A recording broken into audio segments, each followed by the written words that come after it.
America, you've been duped for many months. Democrats, the mainstream media and even social media networks have been insisting President Trump colluded with the Russians during the 2016 presidential election, and Russia purchased political ads on Facebook and Twitter to stop Americans from voting for Hillary Clinton.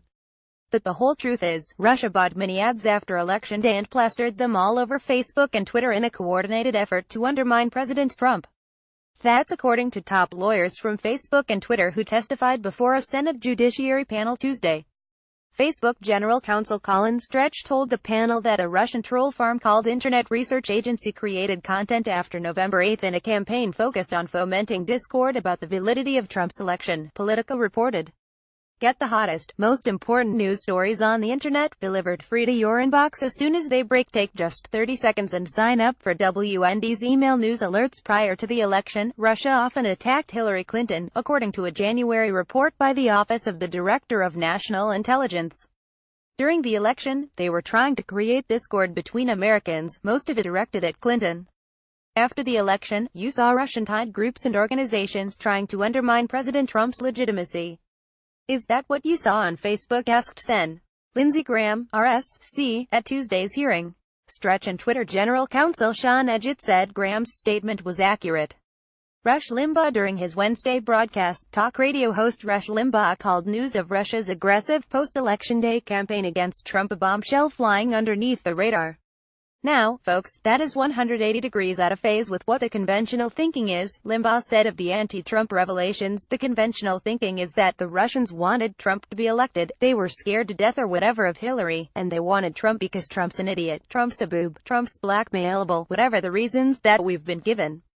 So Facebook and Twitter, what they're trying to do now is explain why the vast majority of the ads and retweets the Russians were supposed to be behind occurred after the election, not before, and that those ads attempted to undermine Trump, not promote him. This, to me, is a bombshell and it's under the radar. Nobody's reporting it or talking about. And why won't anyone talk about revelations concerning Russia's anti-Trump ads? It doesn't further the Trump colluded with Russian narrative. Number one, he said. Number two, it's the exact opposite of what these senators wanted, on the Democrat side, to hear. Like the reporting you see here. Sign up for free news alerts from WND.com, America's independent news network. Limbaugh noted that it's so odd to have legal representatives from Facebook and Twitter telling Congress that Russian ads appeared after the election. It looks to me like they went to great pains to not have to admit that the Russians were trying to undermine Trump until they had to, he said. This is the exact opposite of what everybody has been led to believe. This is actually an amazing bombshell that completely, well, on the surface, it undermines the Trump-Russia collusion narrative. And I'm telling you it is going to be ignored. What makes this a bombshell is that up till now everybody, including Facebook and Twitter, has tried to lead us to believe that Trump was colluding with Russia and that Russia was buying ads to try to convince people to vote against Hillary. In fact, everything is the exact opposite.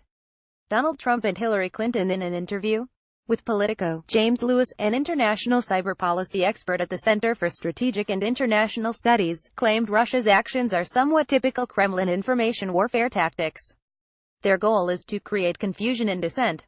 The target is the US and NATO, not any particular candidate. They just want chaos, Lewis told Politico. It went from being a grudge match against Clinton to what they thought was a priceless opportunity to inflict harm. Facebook has said as many as 126 million people, or about 40% of the U.S. population, saw the ads planted by the Internet Research Agency, which is located in St. Petersburg, Russia. Stretch, Facebook's lawyer, said the social media company cannot determine if Russian ads ever actually swayed the U.S. election. Sen. Mazie Hirono, Hawaii, asked in an election where a total of about 115,000 votes would have changed the outcome, can you say that the false and misleading propaganda people saw on your Facebook didn't have an impact on the election? Stretch replied, we're not well positioned to judge why any one person or an entire electorate voted as it did. A few of the Russian bot ads were made public by Democrats Wednesday. The following are two posts Democrats claim Russians used to influence the election in favor of Trump.